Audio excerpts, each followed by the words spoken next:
Maharashtra, a state known for industry and innovation, just like the state of Baden-Württemberg. And we have another representation from the state of Maharashtra.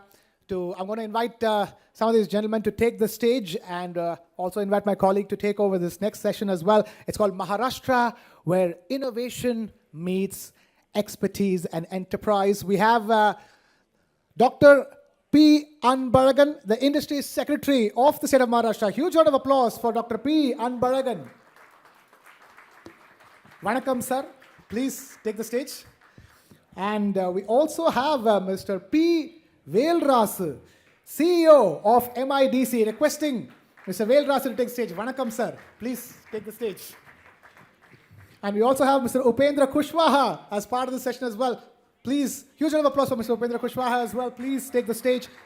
And I'm going to let my colleague Shweta Kothari take over from here. Shweta, all yours. Thank you. Thank you very much, Krishna. Good afternoon, everybody. Thank you very much for three of you for taking time out. Please, please take your seats.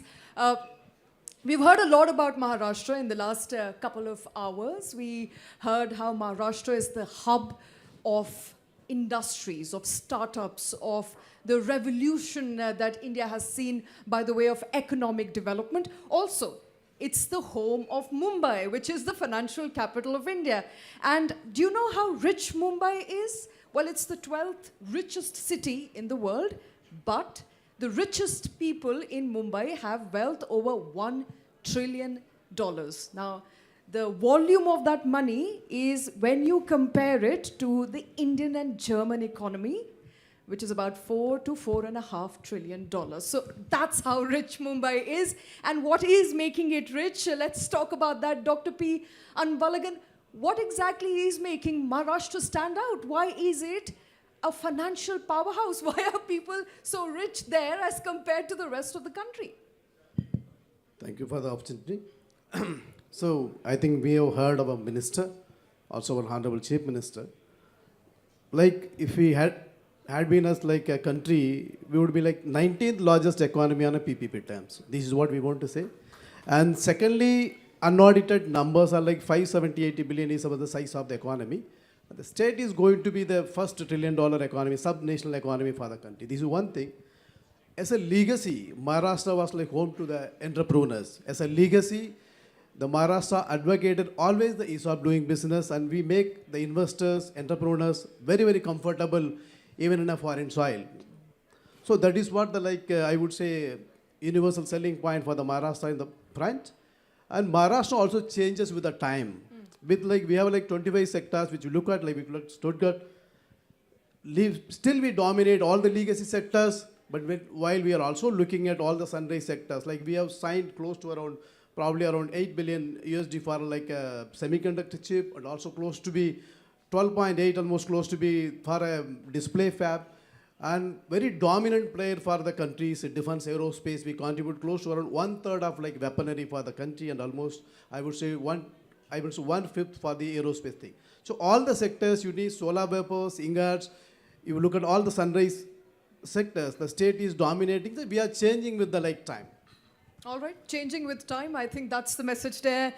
P. Velrasu, what are Maharashtra's policies that are aligning with the futuristic ambitions of India? So my question to you is, how are Maharashtra government policies, infra policies aligning with what we want in terms of e-mobility, a cleaner fuel? Run us through the policy developments in your career, in your course in Maharashtra. Thank you for this question. The Honorable Chief Minister said, Maharashtra is one of the leading states in India. We always look forward to the futuristic way of doing things, and our value systems in terms of sustainability and keeping the quality controls, everything is in tune with the European standards. We have very futuristic policies covering the fuels, the sectors, and the energy. To talk about energy, our Chief Minister is pushing for most of the renewables. We'll be going to be, within another 2 years, we'll be one of the largest states producing maximum solar energy in our state. And not only that, we have a special policy for the EV vehicles. So some of the big EV manufacturers, they will be placed in Maharashtra. They are going to start. We signed MOUs with them in Davos. And if you look at green fuel, we have announced policies to invite people to come and set up plants in Maharashtra. So even though we are focusing on basic manufacturing, but we keep our foresight. We want to do things in a futuristic way. So we look at currently the manufacturing, but we have the sight at what is going to happen in the future also. Thank you. I'll just add on, having spent 2.5 years with energy, look at energy transition of our state plan. So by 2030, our entire energy reckon. Today we consume around 30 gigawatt. And largest renewable footprint is already there. We have close to around 48 gigawatt of installed capacity.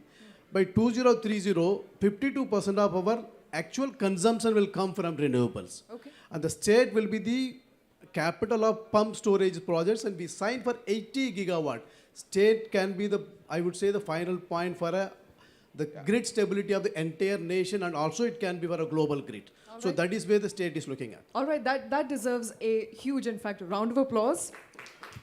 Maharashtra, they're standing out when it comes to green energy. Dipendra Kushwaha ji, you're working very closely for MET3 2.0. I want to understand from you, what has been the movement on ground? What's been the uptick of MET3 2.0? Run us through the project. Thank you so much for giving me this opportunity. As we are discussing and we are hearing about ease of doing business, deregulation, creating an environment for industry to grow faster. So our leadership, Honorable Chief Minister, taken an initiative that we should create a platform, actual single window system where each and every investor will get all kinds of help to set up their factory from the very beginning until the final functioning or manufacturing production start. So this MET3 2.0 is enabled by Act, and this Act says whatever permissions and approvals and support required to an investor will be provided by this single window system. And if any authority fails to provide that support or approval or permissions within a given time frame, then the MET3 will come into picture and will give those permission in next 7 to 15 days. So this is So it's like a single window clearance. It's a single window.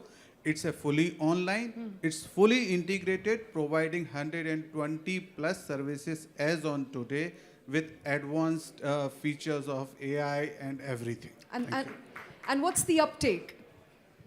Sorry. How many people, how many companies, how many entrepreneurs are enrolling for it? So now Honorable Chief Minister have made it mandatory for all the departments to provide these services to investors. So each and every company going to make an investment, going to set up their plant or running their factories are coming.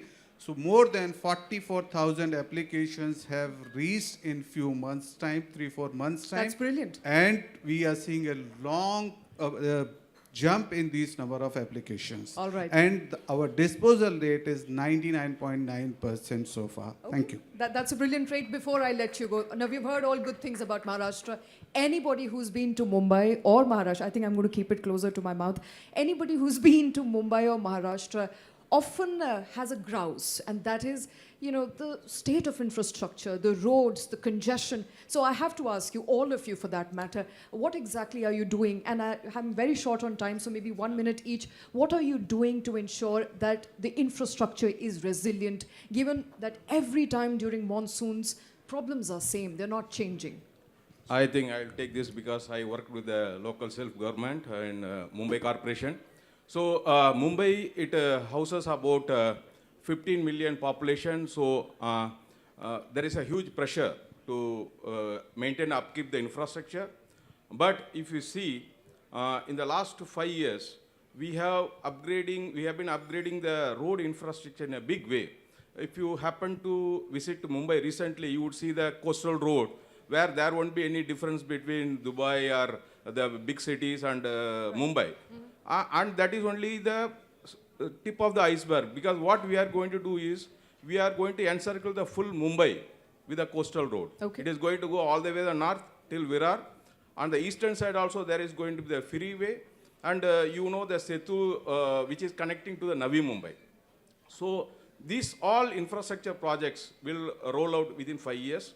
Not only that, we are going to have about 35 kilometers of metro. That all will be coming into action within another 7 years. That is a plan. And not only that, Mumbai will be having soon at least 2 more airports. So yesterday was a good day where the Honorable Prime Minister, Mr. Modi ji, inaugurated the third airport, that is Navi Mumbai Airport. And we are likely to get another airport north of Mumbai. So we will be like New York, we will be having boasting of 4 airports within Mumbai. And to add to that, we will have the 5th international airport coming up in Pune, and that will be hardly 2 hours from Mumbai. So I think in my take, within another 5 years, there will be a tipping point. You will see massive infrastructure changes in Mumbai. Currently, Mumbai is undergoing that pain of carrying out the infrastructure. So, but the people, we are grateful to the people for tolerating that. But within another 6-7 years, you will see massive changes in Mumbai. Yeah. Like to add on, Right. 100 billion USD is the number which will be spent in another 3 years. And which Velu mentioned, along with this coastal road, there is like a circle crossing from Vasai Virar to Alibag, which will circumvent, which will bisect Mumbai, Ahmedabad, Mumbai, Delhi, Mumbai, Agra, Mumbai, Pune, Mumbai, Goa. It will circumvent that, so no need to get into the city to get into the port. That's what. And we are coming up with a Vadhavan port. It's going to be the biggest port in Asia, which will also commissioned in 7 years. I'll take 1 minute.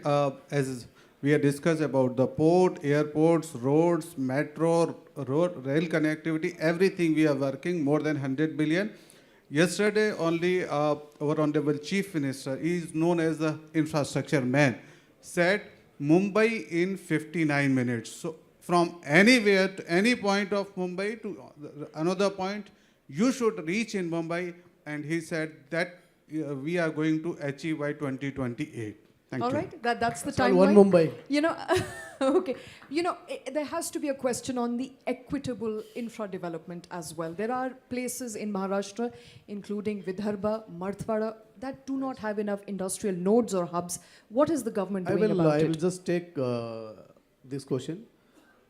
2 corridors, which one is already completed, like some prosperity corridor we call it, which connects like our winter capital Nagpur, the eastern part of the state, with the Mumbai. It's almost close to 720 kilometers. It will have at least minimum 15 industrial nodes on way.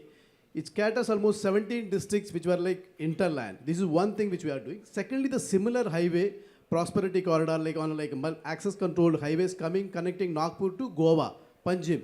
So the entire Maharashtra, both like I would say the central Maharashtra and the eastern Maharashtra will be connected. Secondly, the state boasts world's one of the best iron ore reserves in place called Gadchiroli. Probably in another 5 years we will be producing 30 million tons a year. Only about 10% of the steel will be produced from one district. So the entire like interland of like Gadchiroli, Chandrapur, which are part as well sometimes like I would say like a Naxalism affected area.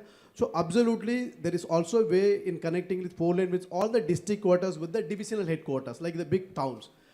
So that way like state is looking into the inclusivity, and our policy also, if you like add on like more than 50% of the women workforce, you get more than 10 to 20% of the incentives. That way like inclusivity is brought not only like Mumbai, Nasik or Pune, also into like other like eastern part of the state.